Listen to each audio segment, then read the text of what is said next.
അല്ല, ജോഷേട്ടൻ എന്താണ് പഠിക്കാൻ പറ്റിയത് ഷാജി കൈലാസ് സാറിന്ന്? സിലബസ് ടഫായതുകൊണ്ട് ഞാൻ പഠിക്കാൻ കുറച്ച് മോശമാണ്. അതുകൊണ്ട് ഇതെല്ലാം വലിയ സിലബസുകളാണ്. അപ്പോൾ നമ്മൾ ചെറിയ ചെറിയ 10ാം ക്ലാസ് PDC ആ ടീമാണ്. ഇങ്ങനെ അഭിപ്രായം പറയാനായിട്ടുള്ള ആളായിട്ടില്ല ഞാൻ. എന്തായാലും സാറിൻ്റെ സിനിമകൾ തന്നെ പ്രേക്ഷകരോട് പറഞ്ഞിട്ടുള്ളതാണ്. നമ്മൾ കണ്ട് ശീലിച്ച ഏറ്റവും വലിയ ബിഗ് കൊമേഴ്ഷ്യൽസ് എടുത്തത് ഷാജി സാറാണ്. ഞാൻ ആ സിനിമകളൊക്കെ കണ്ടാണ് ഞാൻ വളർന്നിട്ടുള്ളത്. നമ്മളുടെ തലയിൽ ഓടിയിട്ടുള്ളത് ആ എനർജിയും ആ ഇതുമാണ്. അങ്ങനെയുള്ള എന്താ പറയുക, ആ സിനിമയിൽ അഭിനയിക്കാൻ പറ്റിയതാണ്. അങ്ങനെ ഒരു വർക്കിൽ എനിക്ക് വർക്ക് ചെയ്യാൻ പറ്റിയതാണ് എൻ്റെ ഒരു ഭാഗ്യം.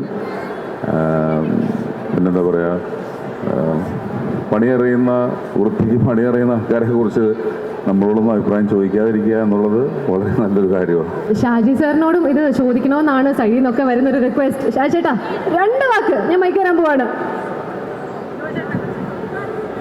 ഞാൻ സംസാരിക്കാൻ എനിക്ക് പേടിയാണ്, അതുകൊണ്ടാണ് പറഞ്ഞു. ജോജു എന്നൊരു ആർട്ടിസ്റ്റിനെ കാട്ടി അത് ഭയങ്കര ഒരു എനർജി തരുന്ന ഒരു ആർട്ടിസ്റ്റാണ് ഞങ്ങൾക്ക് എല്ലാവർക്കും. ആ വരുമ്പോഴേ ഇങ്ങനെ അറിയാം, ഇങ്ങനെ വരും. അപ്പോഴേ നമ്മുടെ ആ എനർജി കൊണ്ടാണ് വരുന്നത് സെറ്റിൽ. അത് ഒരു പ്രശ്നമില്ലാതെ മനോഹരമായിട്ട് സാർ ഇത് മതിയോ, ഇങ്ങനത്തെ മൂഡ് മതിയോ, ഇങ്ങനെ ചോദിച്ച് അപ്ഡേറ്റ് ചെയ്തുകൊണ്ടിരിക്കുന്ന ഒരു ആർട്ടിസ്റ്റാണ്. എന്ന് പറഞ്ഞാൽ പുള്ളി എല്ലാ സിനിമകളും കണ്ട് കാണുക. സിനിമ എന്നൊരു ഭയങ്കര പാഷനായിട്ടുള്ള, സംസാരിക്കുമ്പോൾ നമുക്കറിയാം ഭയങ്കര പാഷനായിട്ടുള്ള ഒരു ലൈഫാണ് പുള്ളിയുടെ. വേറെ ഒന്നിനെ പറ്റി പുള്ളി ഇതില്ല. Only cinema and car. ഇവർ പറഞ്ഞതൊക്കെ തന്നെയാണ് എനിക്കും പറയാനുള്ളത് ജോജുവിനെ കുറിച്ച്.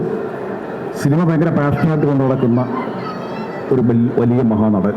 പണ്ടൊക്കെ ജോജു ഒരുപാട് കാര്യങ്ങളെക്കുറിച്ചൊക്കെ സംസാരിക്കുമായിരുന്നു. ഇപ്പോൾ ഒരു കാര്യത്തെക്കുറിച്ച് മാത്രമേ സംസാരിക്കുന്നുള്ളൂ. അതിനൊന്ന് പരാതിയുള്ളൂ, സിനിമ. വേറെ വഴിയില്ല ചേട്ടാ. അപ്പോൾ അധ്വാനിക്കുന്ന ഒരു നടനാണ്. അഭിനയത്തിൻ്റെ ഇപ്പോഴും പുതിയ കാര്യങ്ങൾ ചെയ്യണമെന്ന് പറയുന്ന ഒരാൾ എഴുതുമ്പോൾ ഒരുപക്ഷെ എഴുത്തുകാരന് ഏറ്റവും കൂടുതൽ ഒരു നായകൻ ശല്യപ്പെടുത്തുന്ന ആ കാര്യത്തിലായിരിക്കും. ഒരു സീൻ വായിച്ചു കൊടുക്കുമ്പോൾ അതിൻ്റെ ഇടയിലുള്ള അഭിനയിക്കാനുള്ള മുഹൂർത്തത്തെക്കുറിച്ച് ആ മനുഷ്യൻ ഇപ്പോഴും ഭയങ്കര ആർത്തിയാണ്.